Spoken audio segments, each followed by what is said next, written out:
Hey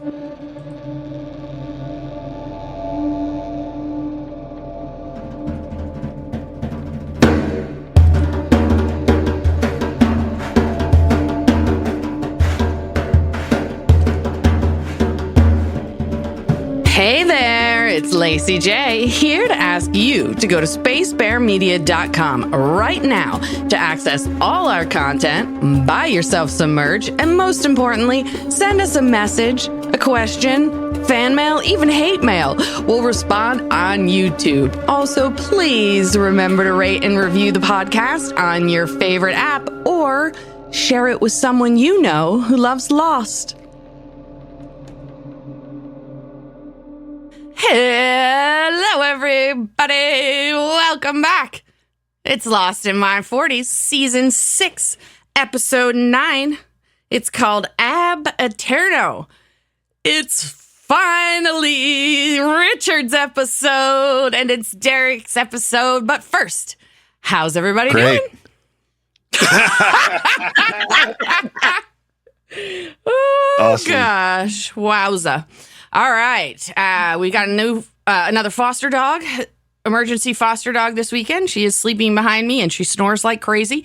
So you may hear a dog snoring through this episode and episode 10 that we're also recording today. She sounds like a pig.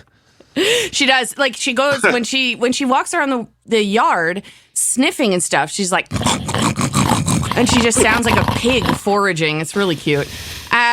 Speaking of dogs, Christy, you're about to get a new puppy. Yes, very, very excited. Yay. All right, Benjamin, remind us, please. What did our power rankings look like at the end of episode 8?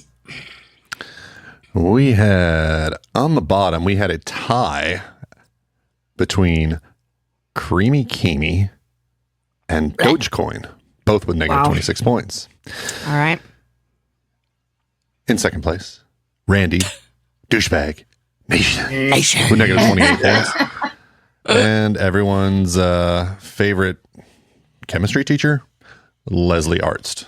Oh, boy. With negative 34 points. He doesn't deserve it. I'm going to start cheating and killing Randy, even though he's not there. I'm mad Arzt is in the bottom. He doesn't deserve it. Anyways, Derek. Finally. There's a top 3 as well to those. I'm so eager to get to Alpert's story. Sorry. There's a top 3. All right. There is, yeah. We have Alana falling out of the third spot and Miles now alone in the third spot with 31 points. Good for you, Miles. Jack continuing his run as the Silver Surgeon with 45 points, and Hurley, the mayor of Island Town, holding a strong first place lead with 73 points. Oh, yeah. Okay. Take 2. Derek, finally. Could you take us through Richard's story, Aeterno? Yes, I am happy to do episode 6-9. Giggity. So it starts with flashback number 1, sometime before 2004 off the island. In a familiar scene, Alana opens her eyes in a hospital bed as Jacob enters and sits down in front of her. Speaking in Russian, we again see him say, "I'm sorry I couldn't make it sooner." Again, Alana smiles and replies in Russian, "I'm very happy to see you." We rewatch them. We rewatch them. Well, now I have to leave that in. We rewatch them switch over to speaking English as Jacob asks for her help and Alana agrees. But this time the scene continues and so does Jacob. There are 6 people I need you to protect. I'm going to give you a list of their names. This is what you've been preparing for. Alana squeaks out a question, "Who are they?" And Jacob calmly replies, "They're the remaining candidates." 2007 on the island, Alana, Ben, Hurley, Lapidus. Jesus Christ. Son and Jack sit around a beach campfire. Jack, looking perplexed, asked, "Candidates? Candidates for what?" Son explains, "To replace Jacob. She said I was one of them, and so are you. And so is Hurley. Lapidus chimes in. Well, that's great. So what do we do now? Alana admits she doesn't know, so Jack asks, then who does? And the bullet whizzes wide and clips his ear. Oh, God. dear God. Oh, Jesus. Oh, God. Oh, can we not? Can we not? I don't want to talk about it. All right. No more Trump. Flashback number 2, sometime before 2004, off the island. I do want to ask a quick question. None of you speak Latin, right? No. At 2 Brute, that's about it. I mean, I know a little bit. Do you know what ab Aeterno means? Yeah, ab means from, and Aeterno means eternity. So I think Hey it there. means. Ooh, wow. Look at you. They're Latin over here. Yeah. In conolingus. I mean, That is correct. I used a translator to figure that out, but there you go, babe. Yes, it means from eternity. All right. But paraphrased, what it really means is like from the beginning of history until now.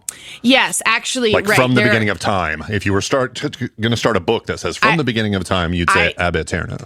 Got the phrase. I've got the phrase that you mean. The other translation is from time immemorial. Yeah, that's right. Ah. All right, Derek. Take us to flashback number 2. It's oh, never mind. I was going to say it's a long one, but that's flashback number 3. Exactly. Yeah, this is a very brief flashback to Yes. Alana, no longer bedridden, asking Jacob, after I brought them to the temple, what do I do? And Jacob replies, ask Ricardus. He'll know what to do next. Ooh. So back in 2007 on the island, right back to the same scene, and Hurley, puzzled, asks, who's Ricardus? Alana points to Alpert, saying, he is. So Richard, what do we do next? Richard, with a bitter laugh, responds, I have no idea what we do next. I love the way he laughs there. Yeah, right. It's like, what, me? It's like a nervous laugh. Yeah. It's almost like frustration and anger and confusion and like all of it just started bubbling up like into a scoff. How the fuck should I know? Yeah, right. Like I just found out I don't know shit. Like what the fuck? Poor Richard. He's in a situation, isn't he? Mentally. So he looks to Jack and Hurley and says, you didn't tell your friends that I was trying to kill myself when you found me? Does that sound like someone who has a plan? Well, confused. yeah, suicide is the plan. I guess it sort of does. So Alana, confused, asks, why would Jacob say you knew what to do if Richard interrupts her? Because everything he ever said is a lie. Oh. Jacob. No. Oh, how are you feeling now? Like at this point, Derek, watching as we get further into season 6, are you questioning Jacob's motives? A lot, yes. Mm-hmm. Okay. Yeah, he's not like, at first I was like, oh, he's the good guy and the man in black's the bad guy, but I don't know now. It's a little All right. muddled. I don't know. I mean, I think he's kind of an ambiguous character. I mean, he was the guy that basically, throw Jeff Lebowski's head into the toilet. That's true. The money, Lebowski. Yeah, well, we'll, explore more about who's good and who's not in the coming weeks. Oh. Well, you started with the French stuff in the beginning. Yeah. So a frustrated Jack asks, what are you talking about? Richard stares at Jack briefly before revealing, you want to know a secret, Jack? Something I've known a long, long time? You're dead. What? Hurley double checks that Alpert means this figuratively, but Richard says, no, I mean literally, we're all dead. Every single one of us. And all this, it's not what you think it is. We're not on an island. We never were. We're in hell. Oh. So I'm not interested in what Jacob said. In fact, maybe it's time to stop listening to him and start listening to someone else. And that's exactly what I'm going to do. Mr. Cooper, he said the same thing. Yep. When he came through the magic box, Giggity, he said they were in hell too. Interesting. A long pause follows as Richard gets up, takes his torch, and heads towards the jungle, leaving the group in stunned silence. Lost title screen. All right. So there's a brief moment where Richard is running through the jungle, then switch back to the beach while Alana loads a gun before chasing after Richard. Jack questions her decision. You heard him. He doesn't know what we need to do next. Alana insists that Richard must know because Jacob said he would. And Jack replies, Alpert has lost his mind. He thinks that we're in hell. he cared about what Jacob said, he wouldn't be talking about listening to someone else. Alana walks towards the camp as Jack shouts, Wait, you know who he meant? And Ben interjects, oh, this should be interesting. I like how Ben's role is sort of turned into like strictly comic relief. Yeah. The last few episodes. He's Miles now. Yeah, exactly. Son says he meant Locke. And when Jack mentions that Locke is dead, Ben adds, if it's any consolation, it's not exactly Locke. Meanwhile, Hurley is near the shore talking to someone we can't see in Spanish. It translates to, why? I don't know. Yes, I can help you, but I don't know how to find him. Jack, approaching Hurley, demands, Hurley, what's he saying? Hurley tries to pretend he isn't talking to anyone. And Jack claims Hurley is talking to Jacob, but Hurley denies it. Jack says, don't lie to me, please. If you know something, anything that can help us figure out. And Hurley interrupts, it's not Jacob, man. Sorry, Jack, but this has nothing to do with you. Ooh. Jack doesn't like Mayor hearing of that. Island Town putting Jack in his place. Ben, observing the interaction, comments, Shepard's right, you know. Alana, curious, asks, right about what? And Ben explains, Richard, going after him is a waste of time. He doesn't know anything. Alana wants to know what makes Ben so sure, and Ben says he's known Alpert since he was 12, which counts for something. Lapidus points out this must mean that Ben and Richard met as children, but Ben says, no, Frank, I was a kid. Richard looked just like he does today. Oh. Pineapple diet. Oh. Lapidus wonders if Ben is claiming that Richard doesn't age, and Ben confirms, that's exactly what I'm saying. Lapidus sets up the next very long flashback by inquiring, and how the hell do you think that happened? And here we go, finally. It's so exciting. About time. So glad you asked, Frank. And oh my God, doesn't Richard look hot as fuck riding through the rain on that horse? Heck yeah. Heck yeah. I thought it was a handsome horse. That's Yeah. also true. Okay. Yeah. So, flashback number 3 in 1867 on the Canary Islands. Richard is riding on horseback towards a stone cottage. He enters and approaches a woman who is sick in bed. Speaking Spanish, she greets him, is that you, Ricardo? Yes, Lucy, it's me. You got something explaining to do.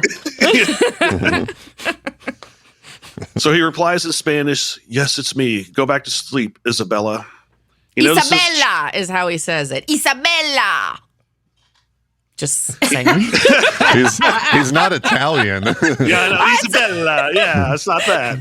Isabella. Every time he says it, I'm like, oh, I get shivers. He's so hot in this episode.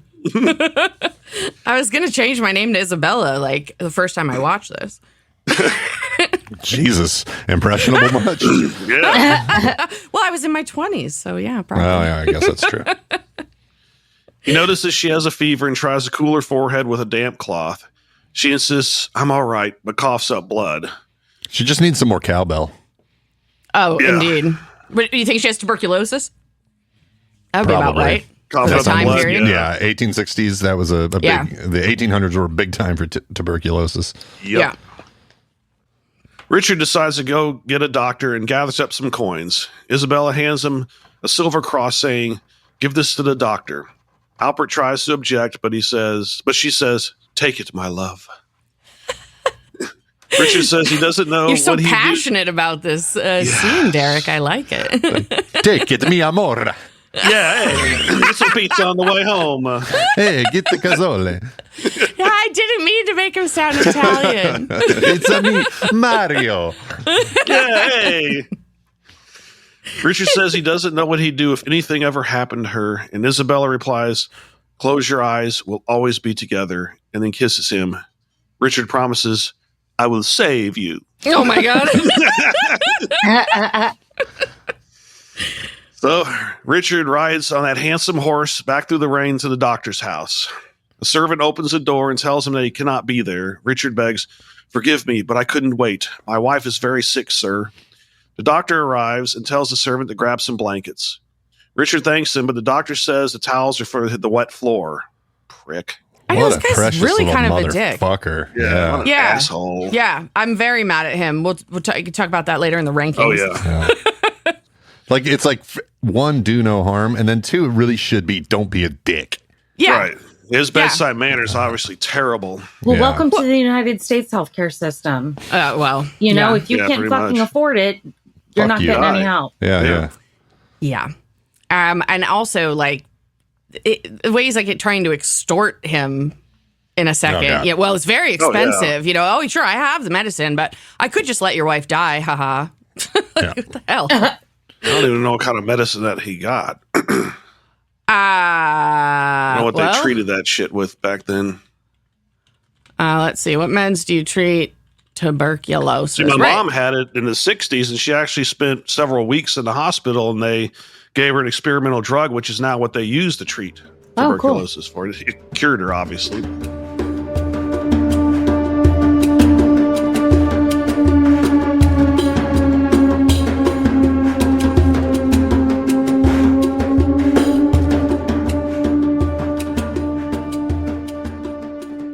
Oh, here we go. So now the treatment is 4 different antibiotics. That's how serious the disease is. In the 1800s, we treated tuberculosis with cod liver oil, vinegar massages, and inhaling hemlock or turpentine.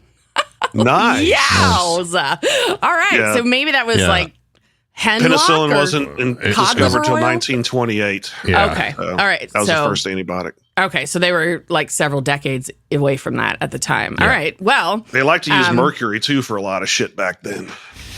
Quicksilver. Oh, yeah. Yep. Sure. Yep. Quicksilver. Yeah. Anyways. Go ahead and drink some heavy metals. That's always good for you. Oh, Yeah, yeah. right. All right, let's keep going and get madder at Yeah. this doctor.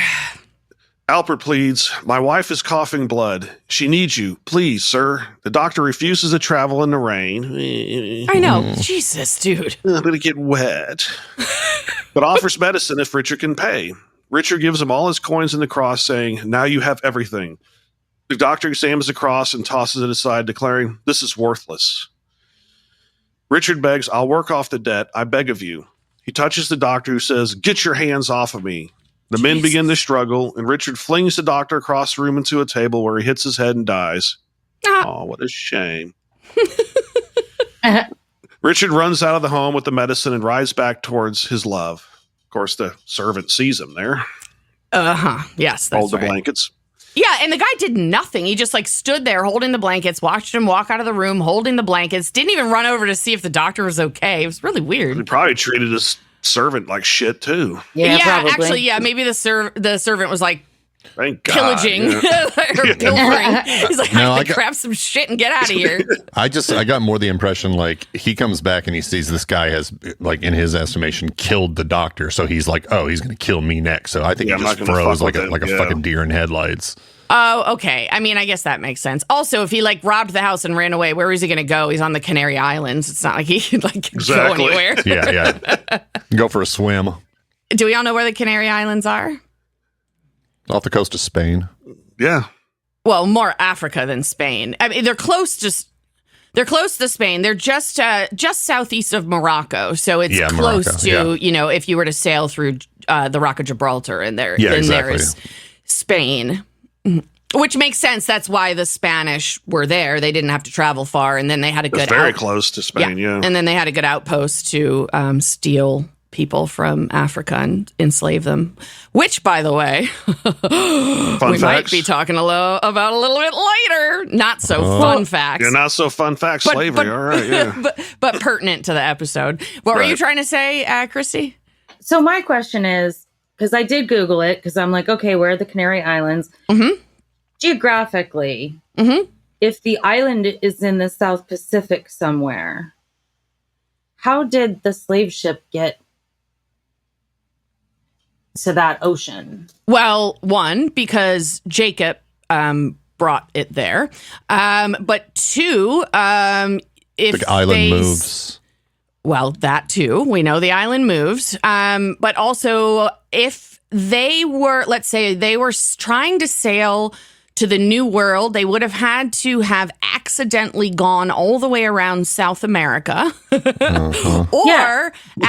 or gone around the long way around the globe and headed south Around in the bottom of between Africa. Africa and Antarctica through the Indian Ocean, and then they would be there. So, I mean, yeah, you just have to imagine, I don't know, maybe Jacob knocked him off course, or the island was in a different place at the time, which could that's be, what I think. right? Yeah. For me, Jacob knocking them off course makes the most sense. I mean, none of it makes any sense because it's magic. Well,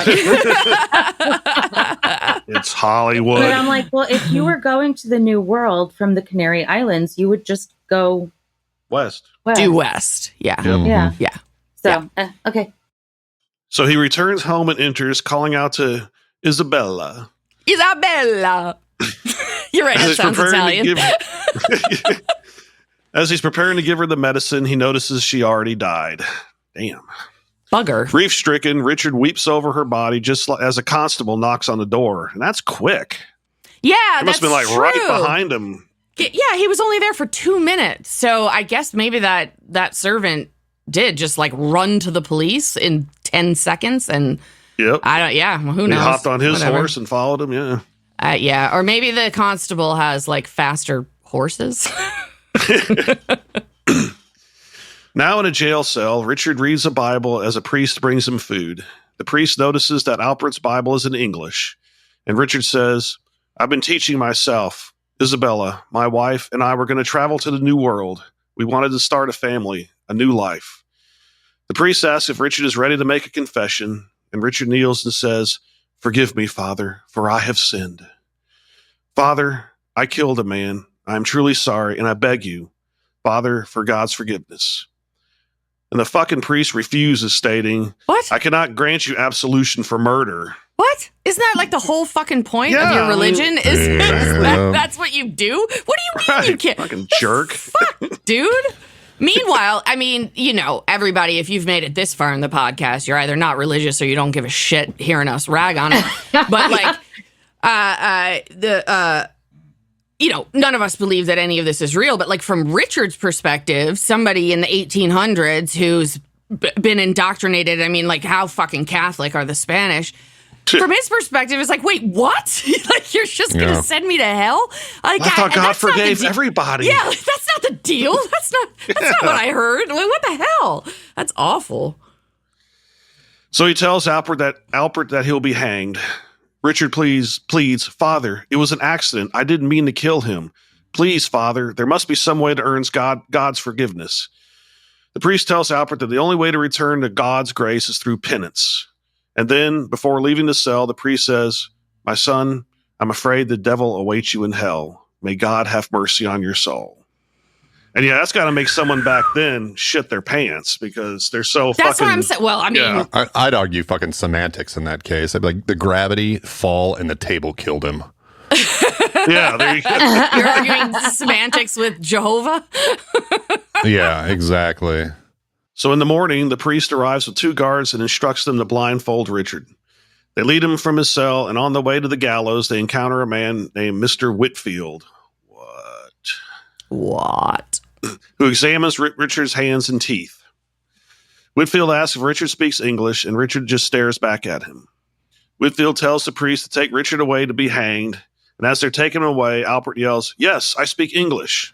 But he says it like, yes, I speak a day English. English, Oh yes. my God. Pizza pie. Yeah. Whitfield stops his men from taking Richard away and says, I understand you're interested in going to the New World. When Richard confirms this, Whitfield says, Well then, this is your lucky day. Thank you, Father. This man is now the property of Captain Magnus Hanso. Hope you don't get Hanso? seasick. Hanso. Well, Hanso is how it's Hanso. pronounced because we've heard Han that Solo? name before. No, We do you have. They were remember? Yeah. An armaments like conglomerate or something like that were Yeah. part of the funding for the Dharma Initiative. That's correct. Magnus Hansel. Hanso. Alvar Hanso, who was the great grandson of Magnus Hanso, And Alvar was the Danish CEO of the Hanso Group and the founder of the Hanso Foundation, which funded the Dharma Initiative. So aboard the Black Rock, a storm rages as a ship sails through large waves. Below deck, Richard and other men are chained up. Another prisoner looks out from the boat and sees not only the island, but the statue of Tauret, and he loses his fucking mind and starts screaming. This island is guarded by the devil! And a massive wave causes the ship to crash into the statue, sending it flying into the jungle. And yeah, that wave was like 50, 60 feet, it looked like. Mm-hmm. Yeah, that's terrifying. Yeah. It's a well-constructed ship, too. It gets like flung and lands on the ground and it's still intact. Like, I got to give it to those Spanish shipwrights, man. Yeah, seriously. Well, it knocks down a statue, for fuck's sake. Yeah, exactly. Right, made out of stone, but the wooden ship doesn't break. Yeah. Cuts it off clean, like at the ankles. Nothing left. And also, the other interesting thing about this is, if you remember, we back in season 5, episode 15, Richard's other episode, Follow the Leader. We see him sitting on the beach, and he is making a ship in a bottle. And I asked any of you what you thought about that, and now we know why, because he did come on the Black Rock, which Christy did guess. So yay for you. But one other thing where we saw, I guess it would have been the LAX episodes early in this season when we first get the Man in Black and Jacob chatting on the beach, and it's 1867, and the Black Rock is just floating offshore. So I'm thinking like they must have been coming past the island, and then Jacob like conjured whipped up a storm. Yeah, he's like Prospero in what is it, Shakespeare's Help. The then Tempest. We went and saw it. Yeah, The Tempest. He's like standing on a cliff, like conjuring a storm. Because that was like peaceful and calm during the day. Right. Well, yeah, it might have. That could happen. He sees all this shit happening in advance, so that ship might have been going to the Canary Islands at that point to do this, and then he got them on their way back. Like, there's nothing saying that he did it right then. It was nighttime when they crashed anyway, and it was daytime when they were looking at him. So I think. Well, that's what I was thinking in my head. It was daytime when they had that conversation, and then that night he conjured up the storm and brought the ship ashore. Is kind of what I was thinking. But yes, all right. So it's daylight now, and the Black Rock is sitting in the jungle where we first met it. Nice to meet you, Black Rock. The enslaved man who was screaming about the devil thanks God for sparing some of them. Voices can be heard from above deck, and then Whitfield descends below deck and begins killing everyone in sight. Wow. This fucking guy. He fucking like gut stabs him too. Yeah. It's like, shit, what a dick. You could at least cut their head off or something, but no, you're going to let him just lay there and bleed out for hours. That's nice. Yeah, like stab him through the heart or stab him through the top of the neck or anything. Yeah. In their ear or whatever, Yeah, the ear. In the ear, stop it. Talk about it. I don't want to talk about it. Richard pleads with him not to do this, but Whitfield says, we have no fresh water and limited supplies, and there are only 5 officers left. If I freed you, it'd only be a matter of time before you tried to kill me. But before Whitfield can kill Richard, smoke monster sounds can be heard. The confused men look around just before the smoke monster kills Whitfield. A terrified Richard stands still as the monster appears to examine him before leaving. Richard is now alone and still chained to the inside of the Black Rock. He's trying to loosen a nail from the floorboard as a thunderstorm begins. Richard tries to drink dripping rainwater but cannot quite reach it. Eventually, he frees the nail and attempts to chisel away the wood where his chain is attached. A wild boar enters and begins snuffing around one of the dead bodies. It charges at Richard, who attempts to strike it with the nail, dropping the nail in the process. I think it might have actually been like eating the dead body. It was totally it probably was because pigs will do that. Would you guys like a mini fun fact about Magnus Hanso? Sure. Who is the great-great-grandfather of Alvar Hanso? Well, it seems that after they landed on that island, that the Dutch Hanso family, so this was like a Dutch ship stopping in the Canary Islands. It was actually not a Dutch ship. It was actually out of Portsmouth. Now that I think about right, it, I think okay. is what it said. So it was an English ship. Okay, but it had, I guess, a Dutch man on it, Magnus Hanzo. So think way back to season 2. You remember the first time in the hatch where the blast doors come down and the map is revealed on the wall? Oh, yeah. Yep. Okay. Well, if you pull up images of that map, you will find in the bottom right part of the map, it is written, known final resting place of Magnus Hanso / Blackrock. Oh. Oh, okay. So There we clearly the Dharma Initiative knew the history of this Hanso family that literally crashed into this island many years ago. That was all. It's very, very interesting. Crickets. You guys are you're soaking it up. You're soaking it Yes. up. You're, Yes. yes, that's what it is. Alrighty then, let's keep going. So Richard loses it and starts screaming at the pig that he's going to kill it just before he collapses. He awakens to a female voice calling for him and discovers Isabella. Hey, Isabella, where you been? Hey, Oh hey, my you're on the ship of the whole God. time. What have I done? They embrace, and she warns him they are in hell and must escape before the devil returns. Oh boy. Oh boy. She says, I looked in his eyes, and all I saw was evil. Have you seen him, Ricardo? And Richard considers the smoke monster and says that he thinks he has. Isabella says they need to get out of there just as the monster can be heard. Richard tells Isabella to flee, but when she tries to go above deck, all that can be heard is her screaming. Richard pleads from below, leave her alone, leave her alone.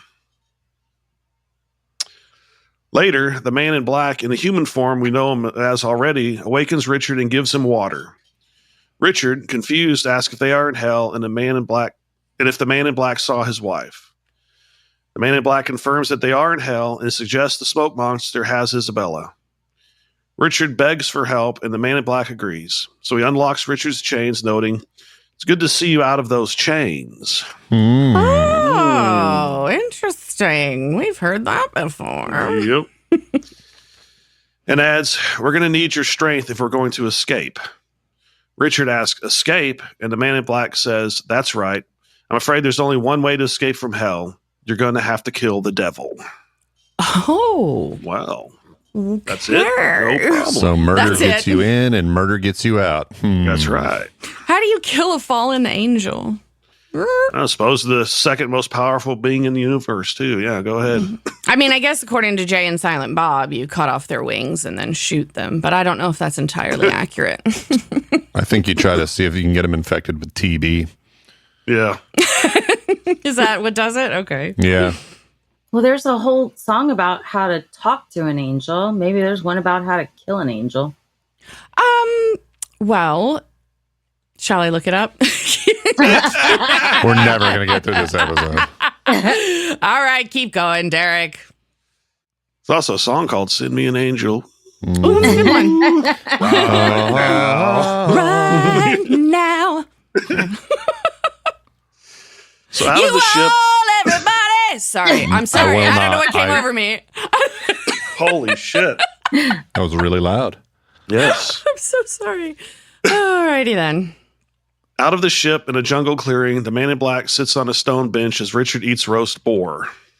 The man in black instructs Richard to walk due west after finishing his meal, indicating that he'll see the statue when he reaches the ocean. Was that the boar that was just eating people?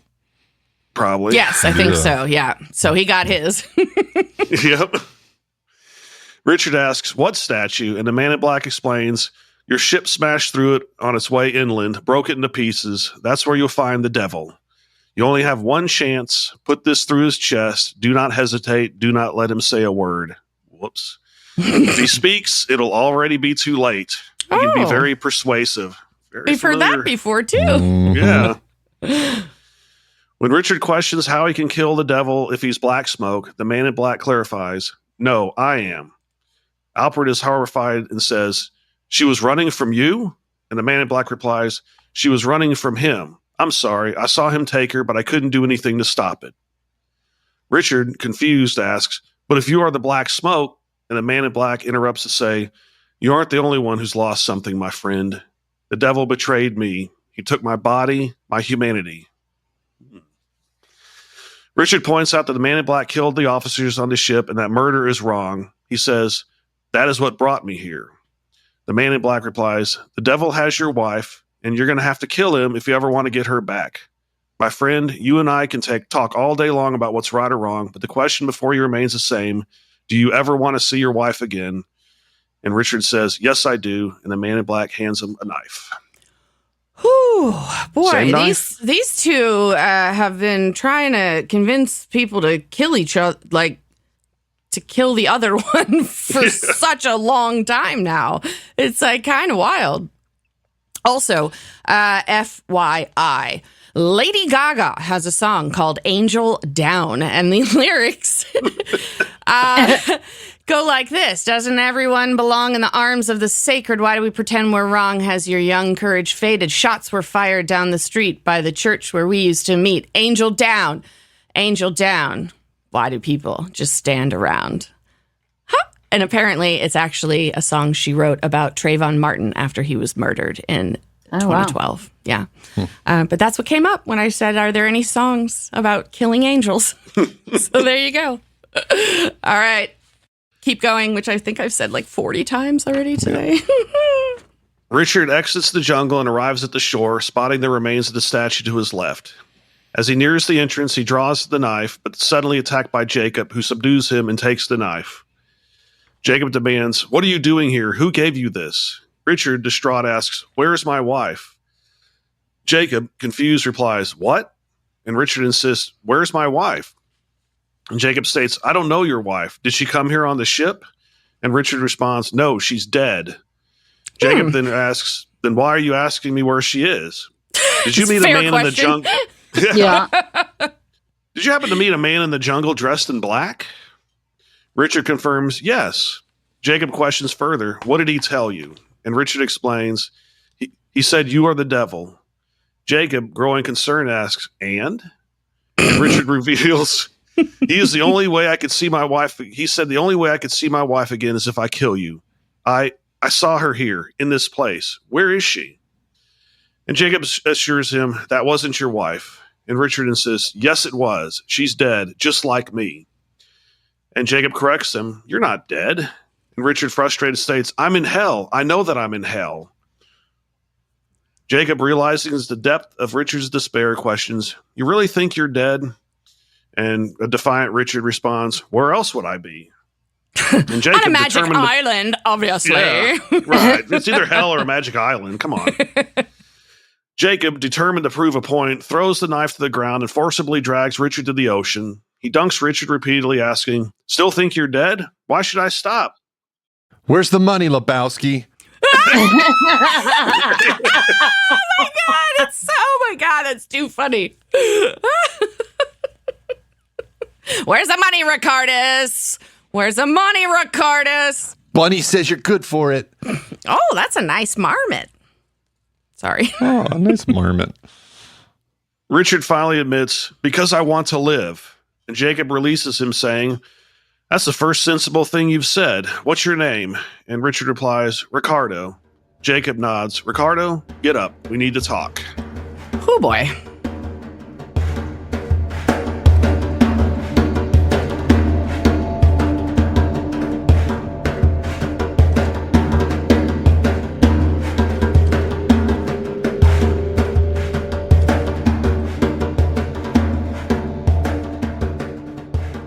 Sitting on a log near the statue's remains with a blanket around him, Richard listens as Jacob offers him wine.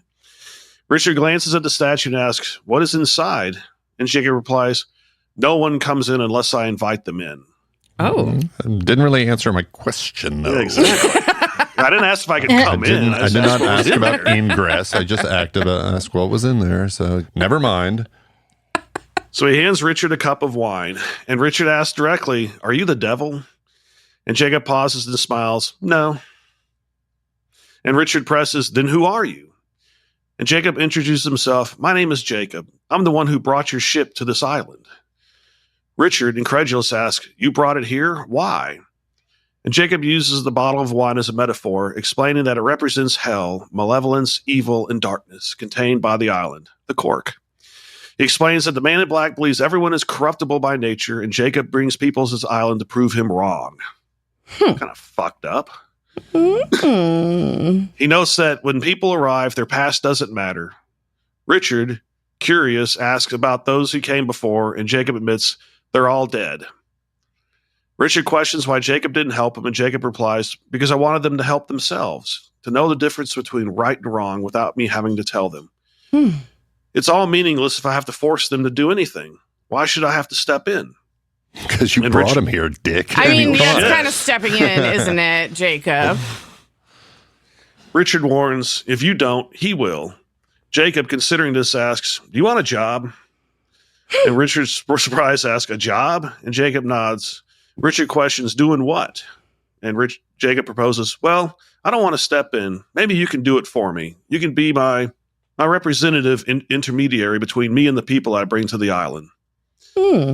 And Richard asks, "What will I get in return?" And Jacob responds, "You tell me." Richard requests, "I want my wife back." And Jacob replies, "Can't do that."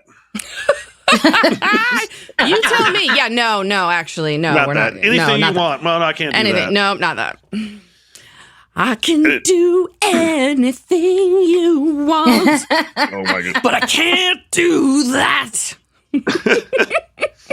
So Richard asks, "Can you absolve me of my sins so I don't go to hell?" And Jacob says, "Can't do that either." Damn it. Desperate, Richard says, "I never want to die. I want to live forever." And Jacob finally agrees and touches Richard's shoulder and says, "Now that I can do." So you can't bring But he back the didn't- dead, but you give someone immortal life. Okay. Apparently. And he didn't actually touch Richard. He touched the blanket that Richard was wearing. Oh, well, okay. I would think that there should have to be some kind of actual physical skin contact. You know what? That's a good point, because when we went through all of the when we did the two Jacob episodes at the end of last season, and he was touching all of our losties, I believe he made like skin contact with every one of them. Yeah, you're right. I mean, not that there was no other opportunity over the course of the next 2.5 centuries. Oh, sure. For Jacob to touch Richard. Right. But Right. Yeah. I just don't know that it happened in that moment. Yeah, that's a good point. Oh, one other thing. What do you guys think about his explanation? That the island is the cork, keeping evil out of the world? Not doing a very good job. That's kind of what I thought at the beginning when they first, introduced the man in black, that like Jacob was keeping him there. Yeah, you guys, you definitely have been talking about that. I find it kind of funny because I always feel like the writers, after everybody just, the whole it's purgatory and never letting go of that. I thought it was kind of cute that their explanation of like physically where the island is as this cork, it also feels like a nod to purgatory, but them sort of saying like, yeah, it's not purgatory, but here we will maybe what is it? Fuel the rumor a little bit more, like almost to be funny is the way I sort of saw that too. Yeah.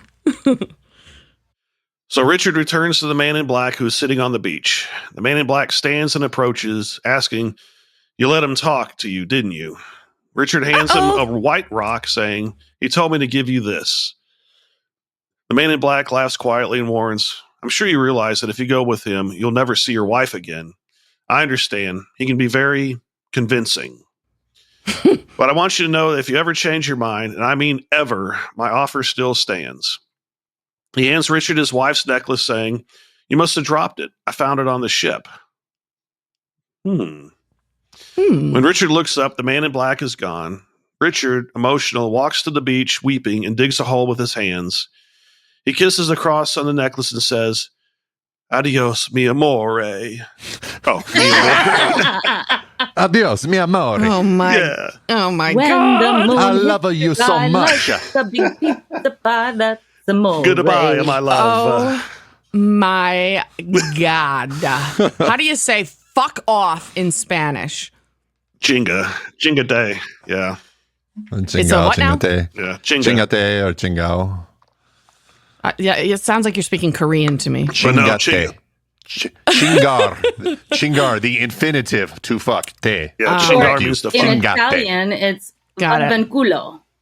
Oh my God. That's right. Vavenculo. Yeah. Culo means butthole, doesn't it? I don't. Because the Spanish culo's ass. Yeah. Oh, maybe it was that like fuck your butt. And chi-chis mean, you know. Yeah. Chi-chis? I took 4 years of Spanish, but I learned all the good stuff when I worked in fast food. What's a chi-chis? Is it boobs or is it? Tits, yeah. Okay, yeah, that's what it sounds Verga. like. Chichis grandes, yeah. Yeah. Oh, that's Verga. what I have. Is cock. Yeah, verga's cock. Chupa me verga. Chupa mi Wow. verga. Exactly. Wow, this is amazing. Chupa mi verga. You're learning Ahora, Spanish. pinche. dude.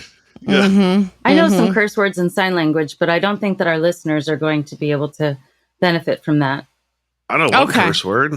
We can Or next week. This, yeah. Yeah. Next Wednesday. Oh, yeah, next, the next pod, Wednesday, video. Christy. Video pod. You can just swear at people through the whole thing. All right. So he, after saying goodbye, my love, in English and Spanish and Italian and whatever else, he buries the necklace. And we were back 2007 on the island. Richard approaches the bench, noticing a large tree has grown behind it since his last visit. He digs up Yeah, the necklace. actually, he's in the same spot a couple 100 years later. Yeah, it's like and the same amount of dirt on top of it. Yeah, right. It's like near this bench, and all the plants are exactly the same. Like somebody's like gardening and stuff, but that's fine. That's all right. So he digs up the necklace and clears the dirt from him, speaking aloud. I've changed my mind. Are you listening to me? I've changed my mind. I was wrong. You said if I could change my mind, you said the offer would stand. Does the offer still stand? Does the offer still stand? Suddenly, he hears a rustling and turns to see Hurley approaching. What offer, dude? Richard, agitated, demands, what the hell are you doing here? Did you follow me? Hurley admits, well, kind of.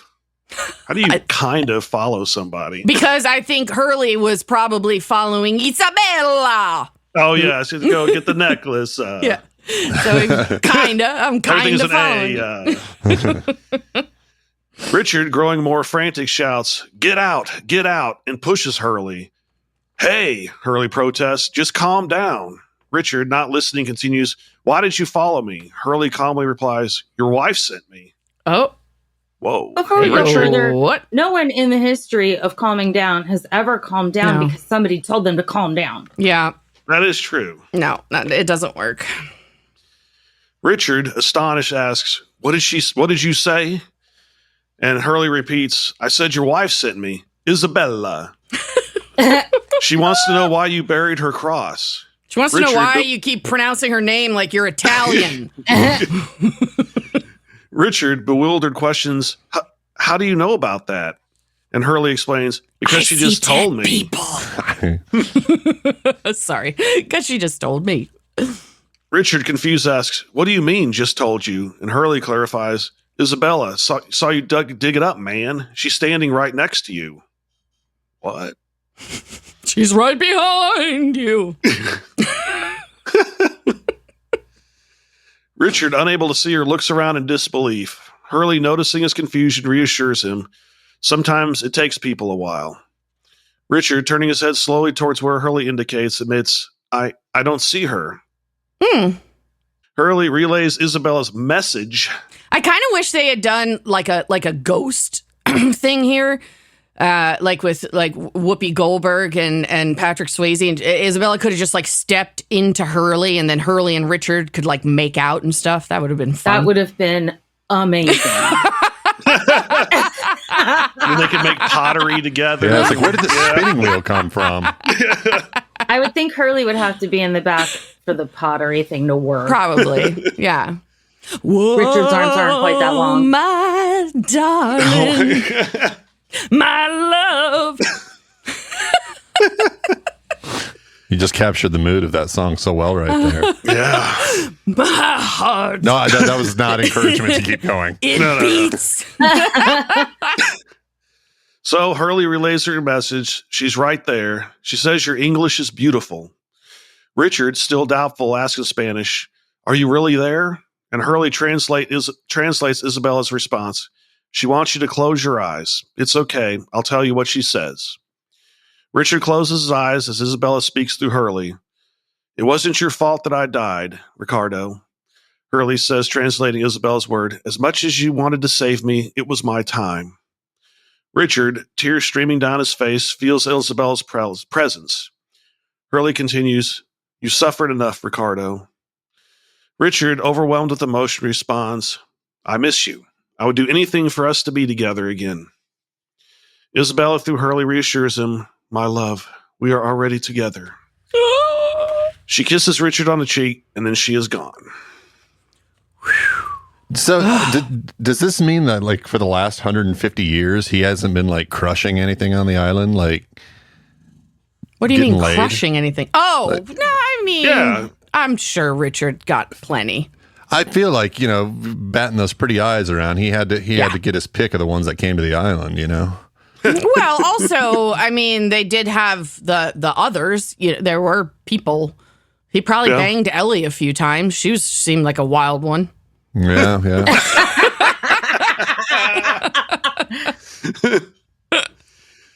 So Richard, still emotional, asks, is she gone? And Hurley confirms, yeah. Richard, grateful, says, thank you. And Hurley responds, yeah, you got it. Sensing so something casual through it all. Like, yeah, that's fine. I've been following your dead wife around the island.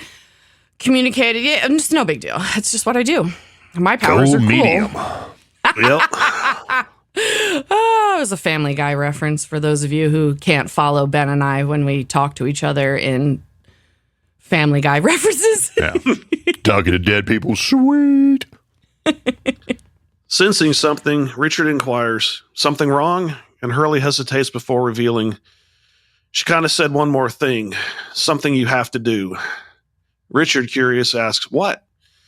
And Hurley solemnly delivers the message. She said that you have to stop the man in black. You have to stop him from leaving the island, because if you don't, we all go to hell. Oh, shit.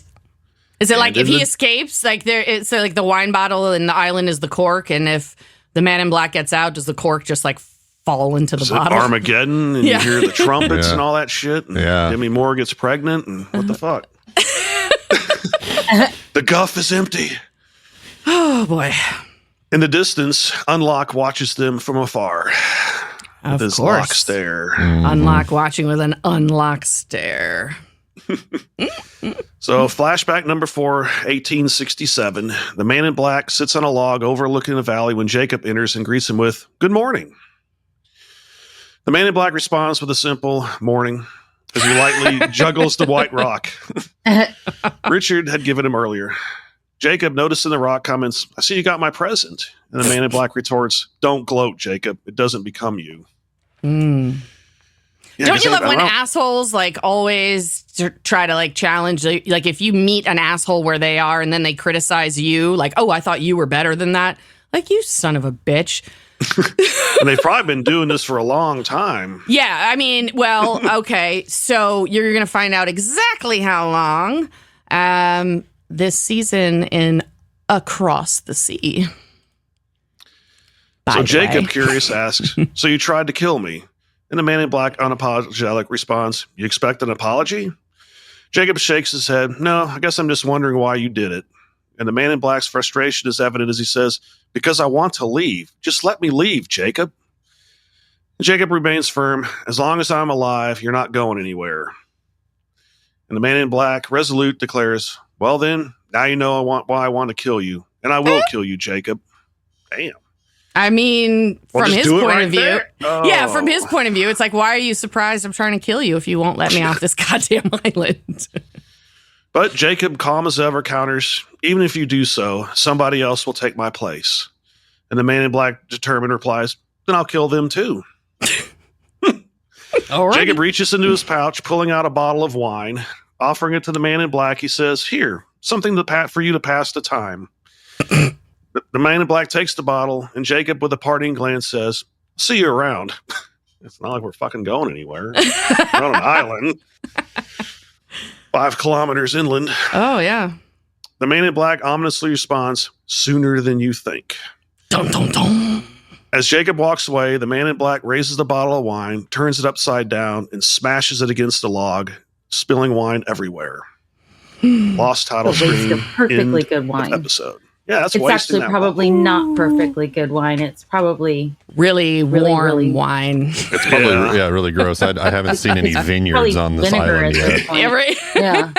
Yeah, seriously, where are they getting the grapes from? I mean, you'd have the Exactly. time. You'd have the time to make the wine, but yeah, you'd actually need grapes. Probably getting Although, off the ships that crashed there. yeah, that's true. yeah. That they would definitely have wine. Also, I mean, we've seen Jacob leave the island, so maybe he just like goes shopping every once in a while and gets some wine. Stops it, goes Little back bit to Italy and gets some wine. Oh my God. Get some Chianti. All right, who wants to do some not so fun facts about the Canary Sure. Islands and its slave trade?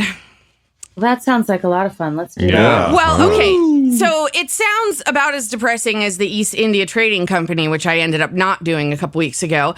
But these facts do tie directly into Richard's story. So I thought we would do it. Let's do it. All right. So currently, the Canary Islands are known for their volcanic isles with black and white sand beaches. And they are an autonomous community of Spain that consists of 7 main islands and more than 50 smaller islands and islets divided into 2 provinces, Santa Cruz de Tenerife and Las Palmas. And where we saw Richard, because it does appear on the screen, is Tenerife. So the islands are actually closer to Morocco than Spain, and they're known for mild temperatures and their national parks. And they also have 6 bioreserves. Do you know what that is? A bioreserve? Have you ever heard of that? It's like a seed bank. Well, okay, so I hadn't heard of it either. So here's a mini fun fact in the not so fun facts. Biosphere reserves are areas of... Biodome. Well, kind of, yes, kind of, but it's just, it doesn't have the dome necessarily, but it's areas of land and marine ecosystems or a combination of the two, which are designated by UNESCO, the United Nations Educational, Scientific, and Cultural Organization. And they have to meet 3 criteria to get that designation. 1, the area focuses on conservation, protecting wildlife habitats, development by encouraging sustainable economy and community. You can live there. And they support education, meaning on those grounds, there's always research, monitoring of, plants and the ecosystem and things like that. And so you can go live in this it sounds like a bunch of fucking commies. It's probably where Antifa lives.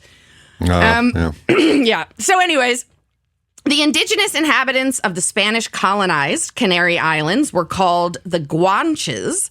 And I looked that up, so I know that I'm actually pronouncing that correctly, but it is spelled Guanches. They spoke a language of the same name, which is derived from the Berber language of their ancestors, who are the Berber peoples of North Africa. Berber. The Guanche language went extinct after the islands were colonized, though not all was lost. There are several tiny little languages, such as Silbo, the whistled language of the La Gomera Island, which is still used. Yeah, it's cool. The Guanches first settled in the Canary Islands around the beginning of the first millennium BCE, and the geographical location, because it's so isolated, caused them to develop a distinct culture and society separate from the mainland. Following the Spanish conquest in 1496, the native Guanches were often enslaved. The island's location off the northwest coast of Africa made them a significant stopover for ships engaged in the Atlantic slave trade, particularly for Portuguese and Spanish traders. Spain formally abolished slavery in 1867. That's a familiar year. Though the practice had already been declining significantly in the preceding decades. The end of slavery marked a significant shift in the island's labor practices and social dynamics.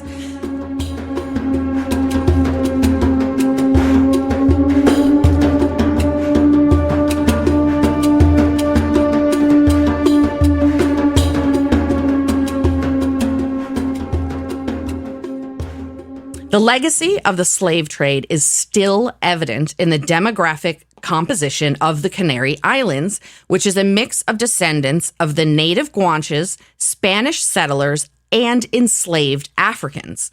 The blend of African, European, and indigenous influences is reflected in the island's music, dance, cuisine, and festivals, including a giant pre-Lent carnival every year in Tenerife. Plus, in La Palma, they have what's called the Danza de los Enanos, translated the Dance of the Dwarves. The festivities date back to 1680, and 24 men dressed in tunics and Napoleonic hats dance to the rhythm of a centuries-old polka. Next one up is July 2025. Just saying, it's only a 22-hour-ish flight from Seattle. And if the festival doesn't do it for you, I went down a little rabbit hole and checked Viator real quick to see what kind of adventures you could do in the Canary Islands. And the one right at the top was whale and dolphin watching catamaran with buffet. So I think we should probably go do that. What do you think about the Canary Islands? Another fun fact about Tenerife was it's the site of the worst commercial aviation accident when two 747s collided on the runway. Holy shit. Killed 583 people. On a runway? Well, what happened is they were supposed to go to actual Spain, like Madrid, but there was a bomb scare, so they all diverted to this little airport. Oh my gosh. And they had a back taxi, which is they were taxiing down because they only had one runway. Right. And it was Pan Am, and it was Dutch. And the Dutch guy was like a real prick. He was a captain, all in charge. And was his last name Hanzo? No. Okay. Was it like but the radio was it a KLM flight? Yes, it was KLM. Okay. Pan Am. And there was fog. Of course, fog just happened to come because it's very foggy on that airport. Mm-hmm. And so the Pan Am was taken off, and the KLM didn't get off the runway, and it basically clipped it, and the Pan Am crashed, killing everyone there. No, wow. It was reversed. The KLM took off. Everyone was killed on that flight, and the majority of people were killed on the Pan Am. I think like 60 people survived. Jesus Christ. It was the worst one ever. That's insane. I always thought Lockerbie was the worst one. The worst single plane was another 747 in Japan where it lost the whole tail. Oh my God. It flew for about 30 or 45 minutes. That's got to be fucking terrifying. Jesus Christ. And the tail just fell off? The whole tail just fell off, and so it was just going up and down, that the pilots tried to use the engines. I mean, they tried their best, but so eventually... these people that were on the plane, their last moments of life was 45 minutes on a plane with the tail missing? Yes, going up and down because it does this cycle. Oh my God. I just take my oxygen mask off and just be unconscious, and I can't do this. Well, no, it didn't depressurize the cabin. It was just the tail. Fuck, that's so weird. I don't understand the pressurization very well. I guess it has to do with altitude when it wouldn't. Okay. Anyway, we are. So that's got to be fun. I'd rather just off track. hit the ground right away and be done with it. All right, we're way off track. Let's talk a little bit more about Richard's story now that we have finally seen it. Best and worst moments. Christy, how about you, my dear? I really loved the scene where Hurley was talking to Richard about Isabella. Yeah. It was just a really, really sweet and beautiful scene.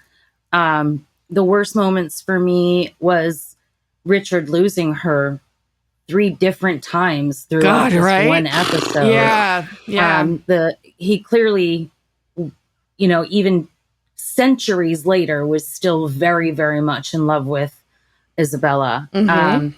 And then one thing that I don't necessarily know that it's a best or a worst, but it's something that I wanted to kind of note. Okay. When Jacob was talking to Richard, and he said, because I want them to help themselves, to know the difference between right and wrong without me having to tell them. It's all meaningless if I have to force them to do anything. Mm-hmm. That's the whole point of religion is to tell you what's right and wrong. And yet these fucking religious fanatics are some of the worst human beings out there. So yeah, well, don't get me started on the morality of the Bible because it's pretty freaking disgusting. Talk about the Spanish Inquisition. Yeah. Speaking of Spain. Also, also, I mean, I have a slight gripe about that, about what he said, only because he says, I don't want to have to explain it because I want them to know what the difference between right and wrong and not be forced into it by me. But I think there's a distinction between informing someone of something and forcing them to do it. Like, you could tell someone the difference between right and wrong, then you can't make them make the decision to choose right. So I think it's a little bit off what he's saying. I think he could tell people things without it seeming like force, don't you think? So then, he hires Richard, he gives Richard a job, and he's basically turning him into a priest, so that Richard can be the one to tell people the difference between right and wrong. It's just a really odd situation. I agree with what you're saying, but I also want to pick out one other thing that you just said. Are you of the opinion that truly this is sort of Christian mythology and Jacob is God and the man in black is the devil? Because you just referred to him as God. Yeah, I'm not really sure exactly how I fully feel about that. But I mean, I know that the writers have said all along that this place isn't purgatory and that they're not dead. But with everything that's gone on in this season, who's to say that the writers were being honest with us? Okay. Oh my God, I cannot wait until we get to final impressions and we can talk about all of this and what's going on. I'm freaking out. Whew. Ben, what are your best and worst moments in Aeterno? The worst moments, I think, were like basically the priest saying, I can't absolve you for that. The doctor saying, give me money or I'm not going to give you medicine. I mean, so far, everyone of Spanish power on this island is a fucking dick. Yeah. And then also when Hanso comes down and just starts stabbing everybody in chains, it was like, that's fucking brutal. I think my favorite scene was the same one where Hurley was basically speaking for Isabella and kind of giving Richard that absolution that he was otherwise looking for. Mm-hmm. Okay. That's it. All right. I think my best moment was actually, there are a lot of them in this episode, but I think when Jacob is explaining to Richard what the island is, because of course, in its very magical lost way, they like give us an answer that doesn't really answer anything. But I thought that the explanation is interesting and thought-provoking. And I appreciate that we're still getting that thought-provoking writing so close to the end of the show instead of just a wrap-up. Like, we're still getting stuff that's pushing us forward. And so that's why I appreciate that moment a lot. My worst moment, I agree with you, Christy, like losing Isabella those 3 times, but I'm going to pick out one specific time, and that is the one in the ship where he sees her for the first time and then has to hear her like blood-curdling scream. And so that for me was pretty heartbreaking. Derek, what about you? My best moment was the same when Isabella appears to Hurley and relays to Richard that it wasn't his fault that she died and he didn't fail. Mm-hmm. And worst moment was that fucking priest telling him that he was going to go to hell even though he confessed. Yeah, it's pretty fucked up. And then taking money to have him to sell him. Sold into slavery. Yeah. Right. Yep. No absolution for you. I'm just going to sell you into slavery. That's pretty fucked. But, I mean, considering the time and the power that the Catholic Church had in Spain at that time, I mean, what else are we going to expect from these, like, power-hungry, top of the structure kind of assholes? They still exist today, and you get the same sort of attitude. So, written convincingly, I guess. Derek, why don't you keep going and give us your rankings for this week? All right, so the worst, I didn't have a third worst, but I had a second worst, and that's the Spanish doctor. Okay. Just being a, Basically how medicine is today. If you have money, you live. If you don't, you die. Yeah, but I don't blame that on doctors. I blame that on insurance companies. Pharmaceutical companies. But yes, that is accurate. And then, at least in this country. Right. And then the worst is the priest. May he go to hell. My third best was Hurley, just because, I like, again, that scene, at the end. Mm-hmm. And just in general, he's Hurley. And then my second best was Richard Alpert. And my best is the Man in Black. Oh, I like the Man in Black. I do too. He looked hot in that scene where the last one where he was talking to Jacob.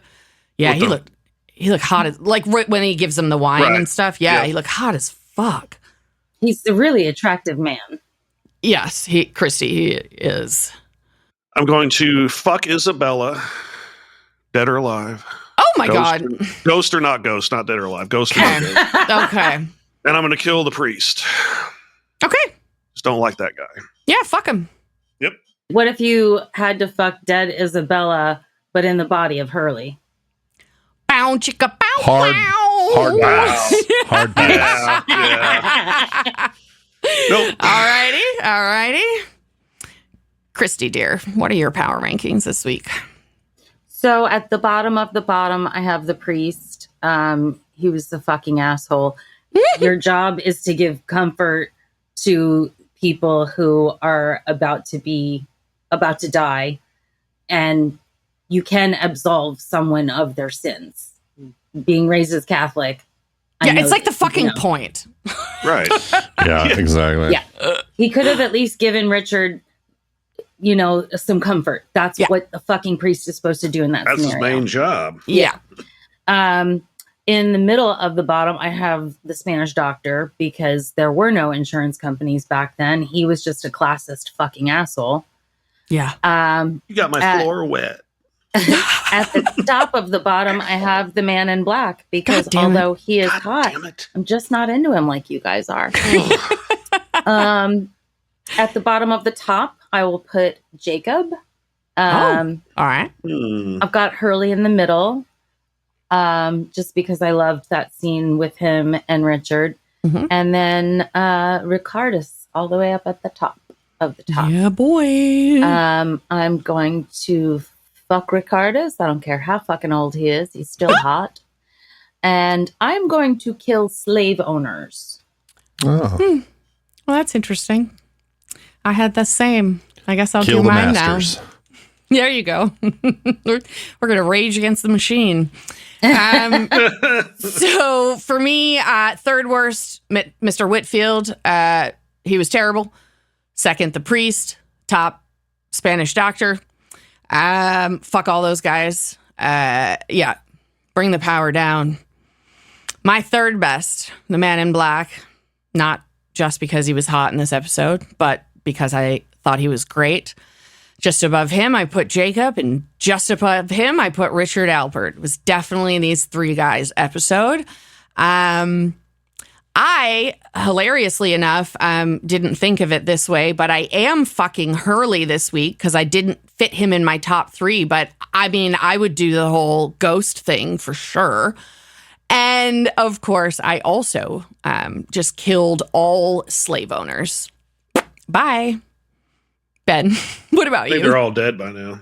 True. Well, that's not true, actually. That's not true, True around in here, yeah. Yeah, true in the way we used to know it, but it's certainly not true. I mean, there's an argument to be made that for-profit prisons is slavery, but let's not go down that rabbit hole. Yeah, let's Ben, please what not. Are your Ben, what are your rankings this week, please? Yeah, not a lot of surprises here. Okay. I did not have a third worst. Second worst, I had the Spanish doctor for obvious reasons. Worst, the priest for more obvious reasons. At the top, third best, I've got Hurley for basically acting as a medium and helping Richard find the absolution that he had been looking for 120 years or however long it's been. How years? Yeah. Second best was Jacob. He could have made first if he had said, "Where's the money, Lebowski?" when he was dunking Richard, but it didn't happen, so he only gets the silver. I want to believe that he did that, while they were shooting as a joke. So I would hope so. Yeah, I'm going to construct that fantasy and pretend that it's real. And at the top, I've got obviously Richard Alpert. Sweet. Sweep, clean sweep. Yep. I'm going to kill the priest because of all of the, he was the most, even more despicable than the doctor, I think. Yep. He's sending him to hell. Well, yeah. First of all, sins aren't real, and all this other shit of absolution and shit ain't real either. But yeah, like he really did have one job to do, and he was completely like antithetical to that job. So, right. I too am I'm gonna fuck Isabella. Oh, yeah. Not in Hurley. No. Okay. Not in Hurley. Benjamin, update us. What do our power rankings look like after episode 9? At episode 9, we've got... I can see not much movement. Not much movement, no. We've still got a third place tie, negative 26 points between Dogecoin and Creamy Keemy. Mm-hmm. Randy Douchebag Nation still in second with negative 28 points, and Leslie Arzt still in last with negative 34 points. Miles stays in the third slot at the top, 31 points. Jack stays in the second spot with 45 points, and Hurley extends his lead from 73 points to 81 points, maintaining the top spot yet again. Just Hurley is making progress in this episode. Yeah, there should be some movement next week on a few things. Yes, I believe there will probably be some creamy movement in the bottom. Yeah. Oh, God. Good Lord. Bottom. Creamy bottom. A not too subtle hint at an anal cream pie. Yeah. And it's not really next week. It's next episode, but it is 2 weeks from now. We'll talk about that some more in a second. But first, let's do our final impressions. Christy, what did you think of the big Richard reveal episode? I loved this episode so much.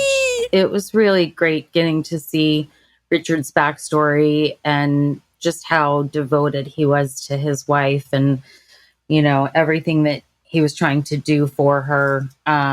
Looks like he took all of that and put it into Jacob, all the devotion. Yeah, absolutely. Right. Yeah. I guess he's just, a girlfriend guy. Yeah. Right. Gotta have somebody, and there weren't many choices on the island at the time. Right. But no, I really loved seeing Richard's backstory. When we were first introduced to Richard, he was creepy as fuck. But that's just... It was the eyeliner. No, it was just because we really didn't know him at all and what he was trying to do there on the island. And now I really just... Because he was a mystery and not knowing things can be scary. Yeah. All right. I'm so glad you loved this episode. I also love this episode. I was very excited for us to talk about it. I think that finally, getting to understand Richard outside of, he's just the guy, the advisor. He's been here a long time. We never really understood his motives, and I think we do now. He went through an extreme loss, and it's like he didn't have anywhere to put that devotion, as you say, Christy, and so he just put it all into Jacob, and I, was trusting the process. And I think it's really cool to get his backstory in the midst of the current Richard questioning everything. I almost imagine it's like the episode, you could have just shown Richard walking through the jungle as if everything that we watched was sort of his memory. He's like at the end of this and he's confused now and he's gone back and is like remembering how he got there. I think I already talked about the wine bottle analogy, how I love that so much. And I think it's a great episode. It's an awesome little piece that they give us as we are quickly approaching the end of this series.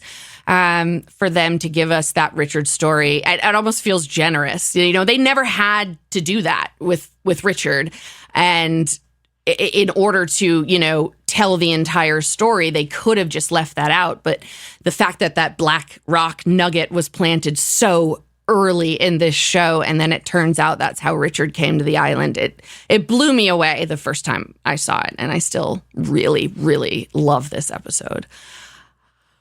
Ben, how about you? What are your final impressions? Yeah, I like this episode. I think, you know, one of the issues I had with some of the other episodes of this season was like the over-reliance on kind of flash sideways in this sort of alternate universe, where in this case... Right, you got a flashback again. Yeah, exactly. Yeah. We got a flashback. We just had an origin story, and it was a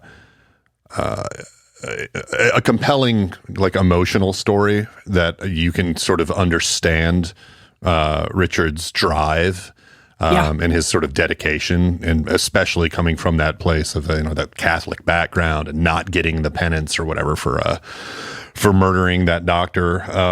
And then I think you also get a larger or a better sort of grasp of the larger sort of existential thing at play here through the metaphor of the cork and the wine. Yeah. You finally understand that it's sort of like this is really high stakes, and now you also understand the motivations of Jacob trying to keep the man in black on the island and the man in black trying to get off the island, and it sort of sets them up as you'd see in sort of like Eastern philosophy. You'd kind of see them as two opposing furies, and it was a really cool episode. One of the better episodes this season so far, I think. Absolutely. Let's hear from you, Derek. What did you think of Aeterno? Did it answer some questions for you? Did it make some questions for you? Did you love it as much as we did? Yes, I thought it was a great episode, one of the best of this season. And yes, it finally answered my questions about Richard. We finally get to find out his backstory. He's been on the island for 140 years. It's wild. Yeah, I knew he was old, but damn. But yeah, it was nice seeing the backstory. And yes, it does. Now we can understand his drive because of what he's been through. And, you know, and apparently Jacob and the man in black have been going at it for even longer. And hopefully we'll find that out soon. Absolutely, you will in the very controversial episode called Across the Sea. And see, Jacob wants to keep the man in black from leaving, even though he calls Jacob, man in black calls Jacob the devil. So, you know, We're still trying to, you know, figure out who's good and who's bad, or maybe they're both bad. We don't know. But yeah, we only had one question: is are they in hell?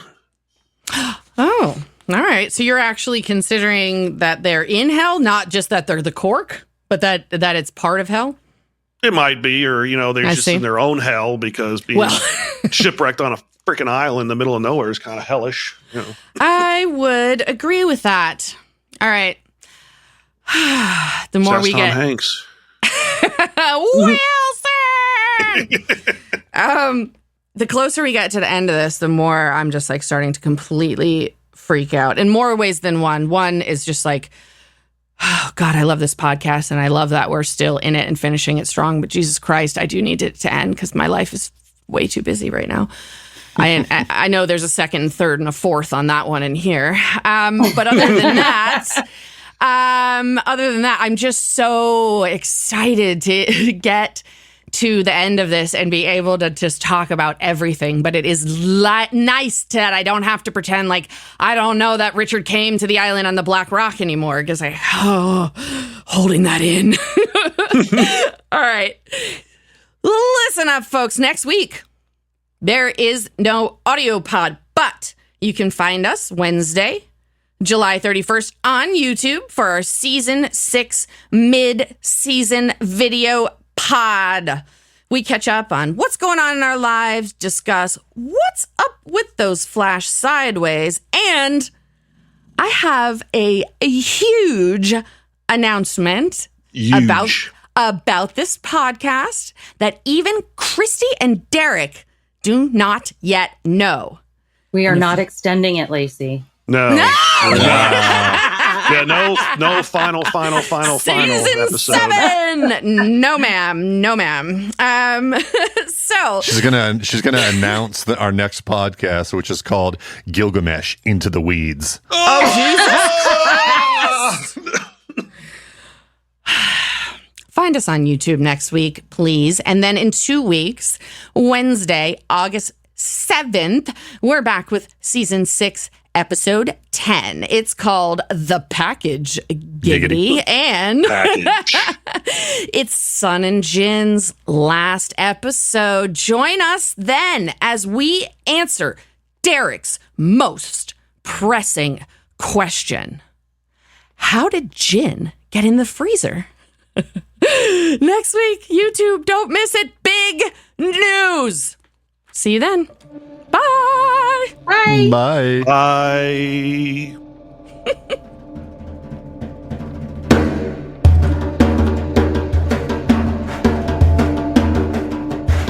Lost in My 40s is a Space Bear Media production. Executive produced and edited by me, Lacey J. Sound engineering, editing, and original music by Benjamin Trimp. Like and follow Lost in My 40s on Facebook and SpaceBear_Media on Instagram and Threads. Plus, follow Space Bear Media on YouTube for extra video content. Or for everything in one place, go to spacebearmedia.com.